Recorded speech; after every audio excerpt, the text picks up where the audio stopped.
ले रहा है रशिया से, इंडिया ले रहा है, हमें नहीं वो दे रहा, हम पे वो सैंक्शन लगा रहा है। क्या कायदे आज़म जो अंग्रेज़ों का बहुत बड़ा एजेंट था, उन्होंने क्या किया, उन्होंने मिल के इस मुल्क के टुकड़े किए, बड़े सगीर के टुकड़े किए। हमारा मुल्क था हिंदुस्तान, उन्होंने इस मुल्क के टुकड़े किए, मज़हब के नाम पर इस हुकूमत को किया, मुल्क को किया तकसीम। आप मुझे बताएं गांधी कितनी देर जेल में रहे? कायदे आज़म एक मरतबा भी जेल में रहे? मुझे बताएं वो क्यों जेल में नहीं रहे?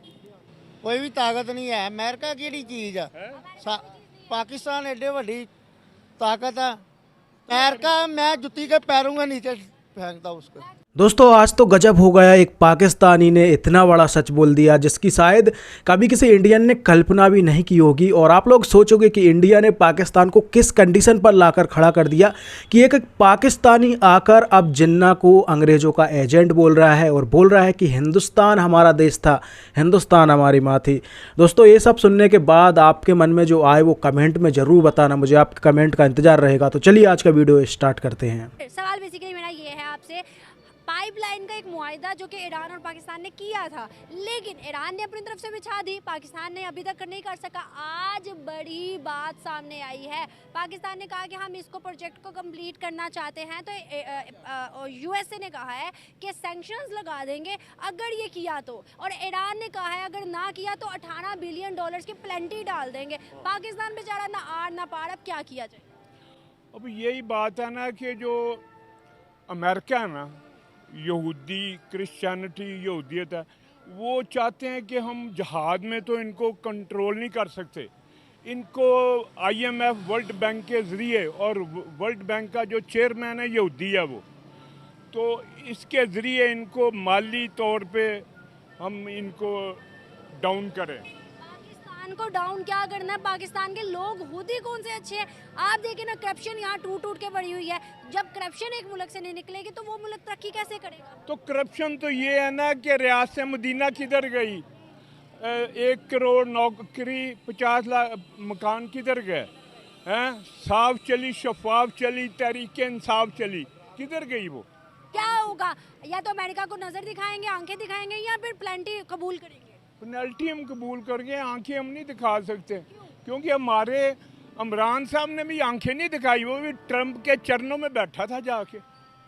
वो अमेरिका एक बड़ी ताकत है, वो बहुत ताकत है बड़ी है, वो आदमी कोई भी ताकत नहीं है। अमेरिका की चीज़ है, पाकिस्तान एडे वड्डी ताकत है। तो पाकिस्तान गिरिया मुल्क उन्हें अपने आप को गिराया ही है ना। 80 लोग। पाकिस्तान कौन सी बड़ी ताकत है? मुझे एटमी ताकत, मैं सबसे बड़ी ताकत पाकिस्तान की। हाँ, क्या करना है मुझे बताएं। हाँ, हम फलस्तीन के लिए निकलेंगे, ये ना निकले हम निकलेंगे। अमेरिका कौन सी चीज जाए निकल जाए ना, फिर अभी तक इंतजार। ये देखो, ये मेरे साथ निकले हैं, ये देखो कितने लोग हैं। फलस्तीन जा रहे हैं। हाँ, फलस्तीन जाएंगे हम पे जाएंगे। अमेरिका कोई चीज नहीं, वो अपने रेमंड डेविस को ले गए हैं। तुम्हारी आफिया क्यों नहीं आ रही इधर? चीज क्यों नहीं है वो? अमेरिका मैं जुत्ती के पैरों के नीचे फेंकता उसको। हाँ, भूखे रह जाएंगे, भूखे रह जाएंगे। अमेरिका ने कुछ ना दिया, भूखे रह जाएंगे। भूखे तो ਅਸੀਂ ਅੱਗੇ ਹੀ ਰਹੇ ਨੇ। ਅਸੀਂ ਅੱਗੇ अमेरिका को लेके खाने। अमेरिका से लेके नहीं खाते। आईएमएफ बिल्कुल हम उसके कर्जों में तो चल रहे हैं। IMF की चीज है। से आता है चीफ और प्राइम मिनिस्टर अमेरिका की, वो टिक करते हैं कि ये इसको लगाओ। ये देखो अमेरिका की चीज है, टैक्स मैं इतना दे रहे हैं पाकिस्तान को। ये 1 महीने का बिल है मुझे, ये देखे 1,02,3,000 4,000 नीचे है। हाँ, 1,04,000 4,500। हाँ, 1 महीने का है। ये हम नहीं तारना है ना। क्या अमेरिका क्या चीज़ है? ये ना खाएं तो 1 महीने की मार है। ये जो बड़े बड़े अफसर हैं इनकी तनख्वाहें रोक दें, लाख से ऊपर जिसकी तनख्वाहें रोक दे, 1 महीने में कर्जा लग जाता है। प्रोग्राम बंद किया ना इमरान ने, तो क्या हुआ? एक उसको उतारा है तो इमरान खान भी चोर है। बिल्कुल है। हमारा ही पड़ोसी मुल्क हिंदुस्तान रशिया से ऑयल लेते वक्त तब भी अमेरिका ने कहा था कि सैंक्शंस लगा देंगे, तो उनके फॉरेन मिनिस्टर ने कहा आंखें दिखा के तुम कौन होते हो? हम क्यों नहीं ऑयल ले सके थे अगर अमेरिका कुछ नहीं है तो? मेरी बात सुने, अमेरिका क्या चीज़ है? तो फिर ऑयल क्यों नहीं ले सके थे? मेरी बात सुने ना, ये लोग है ना, ऑयल ले रहा है रशिया से, इंडिया ले रहा है, हमें नहीं वो दे रहा, हम पे वो सैंक्शन लगा रहा है, हमें नहीं दे रहा। इंडिया क्यों आंखें दिखाता है? इंडिया के पास ऐसी क्या चीज है जो अमेरिका भी उसको कुछ नहीं कह सकता? है? और अमेरिका की वो जेल में है ना, आप ये लाओ ना उसे, तो फिर माने भी अमेरिका तुम्हारे कदमों में है। जो बाइडन का आ गया, अगर पाइपलाइन बनी तो सैंक्शंस लग जाएंगे, और दूसरी तरफ ईरान ने धमकी कि अगर पाइपलाइन ना बनी तो $18 बिलियन की प्लेंटी डाल देंगे। पाकिस्तान कहाँ जाएगा? मैं आपको एक बात बताता हूँ, ये पाइपलाइन क्यों नहीं बन रही। असल में मसला ये है कि अगर पाइपलाइन बन गई तो अमेरिका क्या कहेगा? अमेरिका फ़ौजियों को कहेगा कि अपने मुल्क में जमहूरियत बहाल करो। अब जमहूरियत बहाल कर दी फ़ौजियों ने तो इनको तो लाले पड़ जाएंगे। मेन मसला इनको ये है, अमेरिका का दबाव है फ़ौज पर। फ़ौज हर बात यस सर कहती है अमेरिका को। अगर मतलब यह है कि फ़ौज ने कहीं अपना फ़ायदा देकर या मुल्क का फ़ायदा देकर ईरान पाकिस्तान जो गैस पाइपलाइन वो उसको बहाल कर दिया, तो अमेरिका क्या करेगा? अमेरिका कहेगा भाई अपने मुल्क में जमहूरियत बहाल करो। ठीक है, ये फ़ौजी जो आमरीत है, आपने देखा होगा कि ये भी जो है ना, अमेरिका की सपोर्ट के बिना कोई भी आमर चल नहीं सका। जब तक हमारे पे मुल्क में कोई बहादुर, दलेर और निडर हुक्मरान नहीं आएगा, वो नहीं लाइन खींच सकती। वो लियाकत अली खान ने उस वक्त शुरू किया था कॉरिडोर, ईरान, तुर्की और पाकिस्तान तीनों बनने थे, लियाकत अली खान को मरवा दिया, आज तक वो नहीं बना। ये जो चीज़ है जो ईरान की जो इधर आनी है ना, ये सिर्फ और सिर्फ बना सकता तो इमरान खान बना सकता है। क्या नवाज शरीफ बना सकता है? मेरे भाई बैठे हैं, बताएं कि मेरा सब कुछ इंग्लैंड में पड़ा हो, अमेरिका में पड़ा हो, मैं पाकिस्तान के लिए कैसे सोचूंगा? पाकिस्तान के मिनिस्टर ने ये कहा है कि हमें अब लगता है कि हमें इंडिया से लेन देन करना चाहिए, मौशियत को बहाल करना चाहिए। पाकिस्तान की मौशियत बेहतर होगी, ट्रेड बहाल करनी चाहिए, मौशियत बेहतर होगी तो हमें किसी के आगे झुकना नहीं। तो एक जो महात्मा नेहरू, जवाहरलाल नेहरू खुद गया था अक़वाम मुत्तहिदा में कश्मीर का केस लेकर, तो उन करारदादा के मुताबिक इंडिया हल कर दे, हम सुबह उनके साथ ट्रेड शुरू कर देंगे। ऐसे तो चाइना और इंडिया के अंदर भी लद्दाख का बहुत बड़ा मसला है, ट्रेड तो कभी नहीं रुकी। उन्होंने क्या कहा कि लद्दाख को छोड़ो वरना ट्रेड नहीं करेंगे। ऐसा थोड़ी होता है, कश्मीर एक अलग मसला, ट्रेड अलग मसला। इधर हमने जो मुल्क लिया था ना उनसे, तो उसी वक्त गए कि ऊपर जो हमारे जो 5 दरिया हैं वो सारे कश्मीर से निकलते हैं। उस वक्त हमारा मादा हुआ था कश्मीर के 5 दरिया हम इस्तेमाल करेंगे, इंडिया नहीं कर सकता। अब 3 दरिया तो उन्होंने बिल्कुल नाले बना दिए हमारे। कोई बोले? पावर है बोलने की। मशीनरी मंगवानी मियाँ साहब ने, छोटी सी मशीनरी, तो उनके वज़ीर आज़म को फ़ोन कर रहा है कि मेरे दामाद की मशीनरी आएगी वाया इंडिया, तो लेकिन आप इंडिया से वापस भेज देना, उधर से इधर आ जाएगी। जब इमरान खान ने ट्रेड बंद की है, उससे पहले भी तो ट्रेड होती थी, अभी सिर्फ मसला नजर आया कश्मीर का। अच्छा, ट्रेड क्या होती थी? सब चीजें होती थी। वहाँ से वो ये मंगवाते थे सब्जी, ये कैसे बॉर्डर हमारे पाकिस्तान। मुल्क की सब्जी आती है हमारे किसानों की, वो टमाटर 5 रुपए किलो बिकेगा। जब उनका टमाटर आएगा वही टमाटर 250 रुपए किलो बिकेगा। यार उनको ही नहीं, ऐसा नहीं है। यहाँ का टमाटर बाहर जाता है, बाहर से फिर आता है। इंडिया से अगर टमाटर आता है तो 20 रुपए का वहाँ टमाटर है, तो यहाँ ज़्यादा से ज़्यादा 40 से 50 रुपए का। एक लाइन है इधर वाघा बॉर्डर पे, ठीक है, इधर मैं पाँव रखता हूँ 30 रुपए किलो प्याज लेता हूँ, पाँव मैं इधर रखता हूँ 350 रुपए किलो प्याज लेता हूँ। नहीं, ऐसा नहीं है। इंडिया से आया टमाटर ज़्यादा से ज़्यादा भी 50-60 रुपए। हमारे मुल्क की जो सब्जी है ना, जो प्याज जो है रेट 300 के ऊपर ही है ना इस वक्त। अभी तो है क्योंकि इंडिया से थोड़ी आ रहा है, वो तो वाया अगर आ भी रहा तो दुबई से। अपने मुल्क की बात कर रहा हूँ कि उधर तो कभी भी नहीं जाएगा 50 या 100 के ऊपर, जितना मर्जी महंगा कर ले वो। देखिए आज मुल्क कौन चला रहा है? फ़ौज चला रही ना, एस्टेब्लिशमेंट चला रही है। आज की हमारी एस्टेब्लिशमेंट है हमारी फ़ौज। जो भी आर्मी चीफ होता है, 12 जर्नैल होते हैं, उनका गुंडागर्दी उनकी चलती है। इसी तरह पाकिस्तान बनने से पहले उस वक्त की एस्टेब्लिशमेंट कौन थी? अंग्रेज़ थे ना। जिस तरह आज इस्टेब्लिशमेंट जो सियासतदानों का इस्तेमाल करती है, उसी वक्त जो अंग्रेज़ एस्टेब्लिशमेंट थी वो भी सियासतदानों का इस्तेमाल करती थी। उन्होंने क्या किया? उन्होंने एक पार्टी बनाई जिसका नाम था मुस्लिम लीग। मुस्लिम लीग का उन्होंने इस्तेमाल किया। कायदे आज़म जो अंग्रेज़ों का बहुत बड़ा एजेंट था, उन्होंने क्या किया? उन्होंने मिल के इस मुल्क के टुकड़े किए, बड़े सगीर के टुकड़े किए, डिवाइड एंड रूल, हुकूमत करो तकसीम करो। आपने शायद पढ़ा होगा, ठीक है। जितने भी मुस्लिम लीग में लीडरान थे, आप लियाकत अली खान देखें, पाकिस्तान का पहला सदर कौन था आपको पता है? सदर था ना वो मीर सिकंदर मिर्ज़ा, वो मुस्लिम लीग ही था ना। मुस्लिम लीग में जितने भी बंदे थे ना, वो सारे अंग्रेज़ों के वफादार थे और अंग्रेज़ों के गमखार थे। तो अंग्रेज़ों ने पहली इस्टेब्लिशमेंट थी अंग्रेज़। उन्होंने क्या किया? उन्होंने इस मुल्क के टुकड़े किए। हमारा मुल्क क्या था? हमारा मुल्क था बर्रे सगीर, हमारा मुल्क था हिंदुस्तान। उन्होंने इस मुल्क के टुकड़े किए, मज़हब के नाम पर इस हुकूमत को किया, मुल्क को किया तकसीम। अंग्रेज़ इस्टेब्लिशमेंट चली गई, फिर क्या हुआ? हमारी इस्टेब्लिशमेंट आ गई जो फ़ौजियों की थी। कोई एक ने तो जगह लेनी थी ना। अंग्रेज़ों की किसने जगह ले ली जी? हमारी इस्टेब्लिशमेंट ने। पहले अंग्रेज़ों की गुंडागर्दी चलती थी, अब हमारी इस्टेब्लिशमेंट की गुंडागर्दी चलती।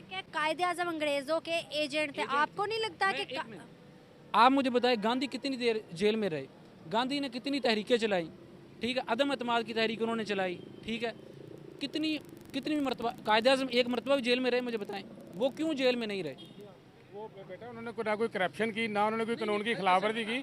और गांधी से जब पूछा था ना उन्होंने, अंग्रेज़ों ने, कि कायदे आज़म की कोई कीमत है, तो वो उसने इंग्लिश में वर्ड यूज़ किए थे, मुझे वो भूल रहे हैं, कि इस शख्स की कोई कीमत नहीं है, इसकी कोई कीमत नहीं है कायदे आज़म की। देखिए मैं आपको बात बताऊँ, किताबों में हमें पढ़ाया जाता है जी, अल्लामा इकबाल ने कहा जी हमने एक ख्वाब देखा 1930 में जो खुतबा अलाहाबाद था उसमें लैदगी का तस्वर ही नहीं है, उसमें लैदगी का तस्वर भी नहीं है।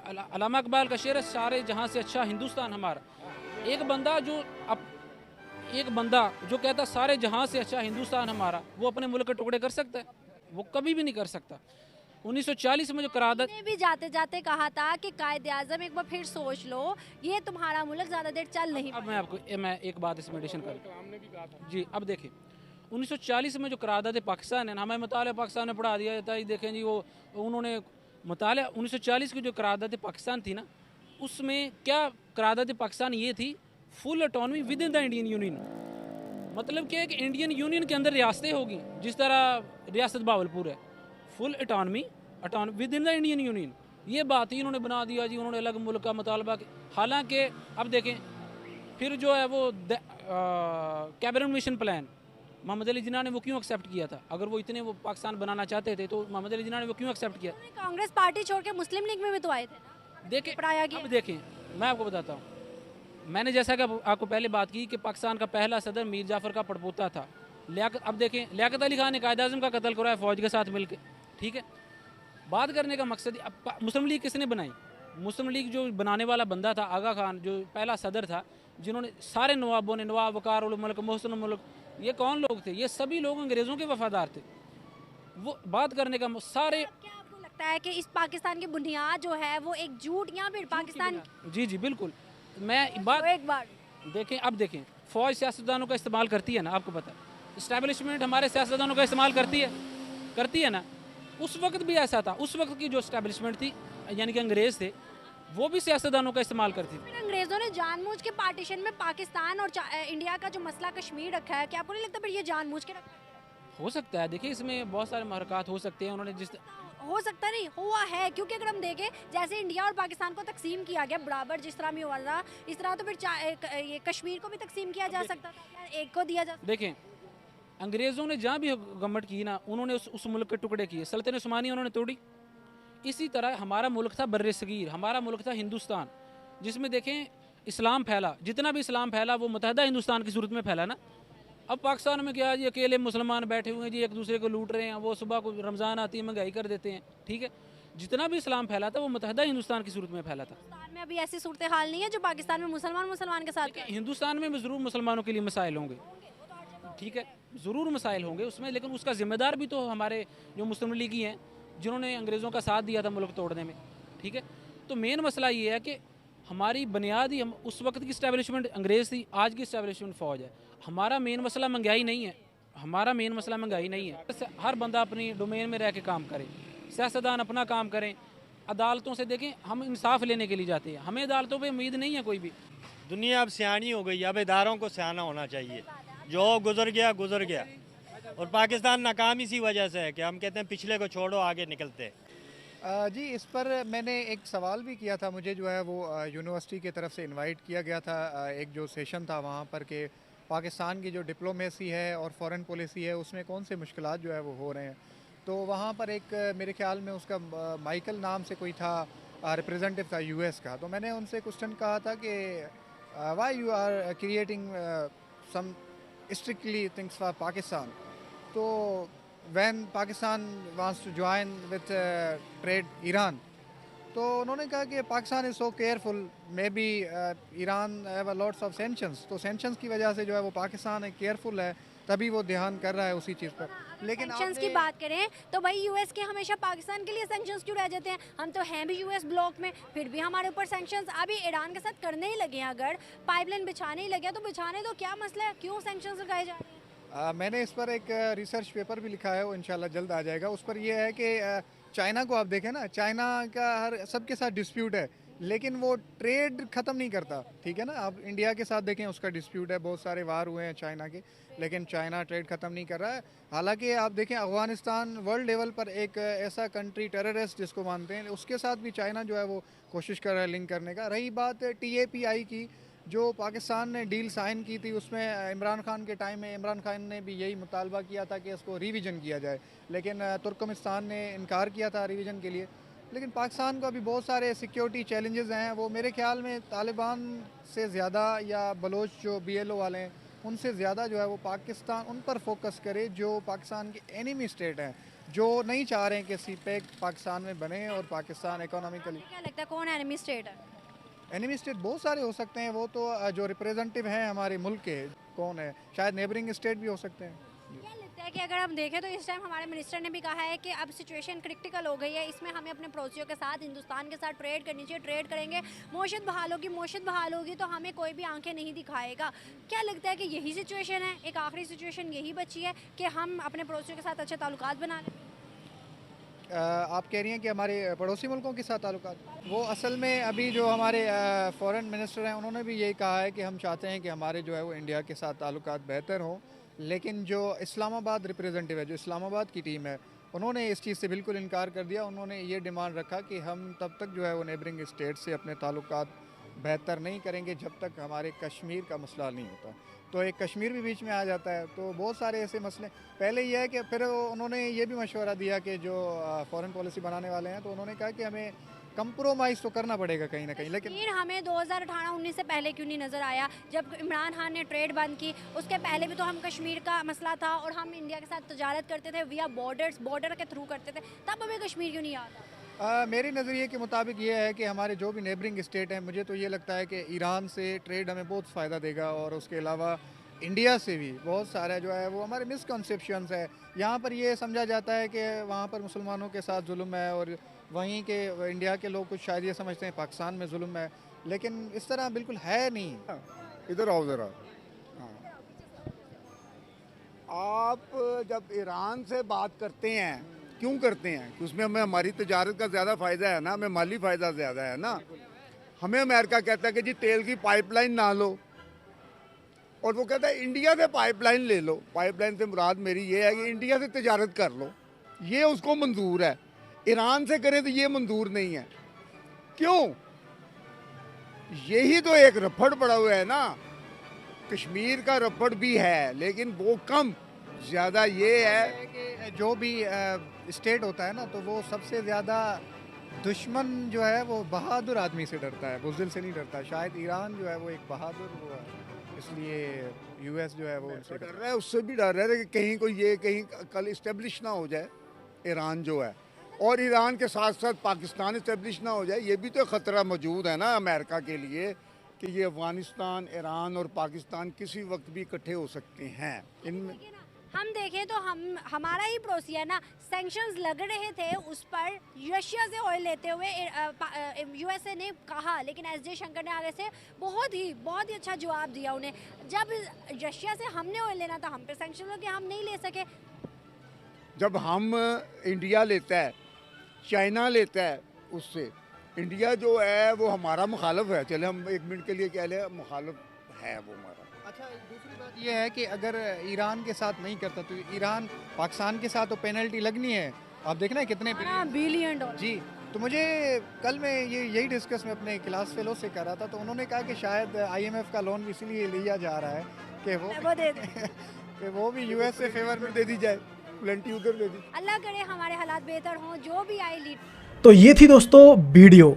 आपको ये वीडियो कैसी लगी और पाकिस्तानियों के इन विचारों के बारे में आपका क्या कहना है, आप लोग कमेंट करके हमें बता सकते हैं।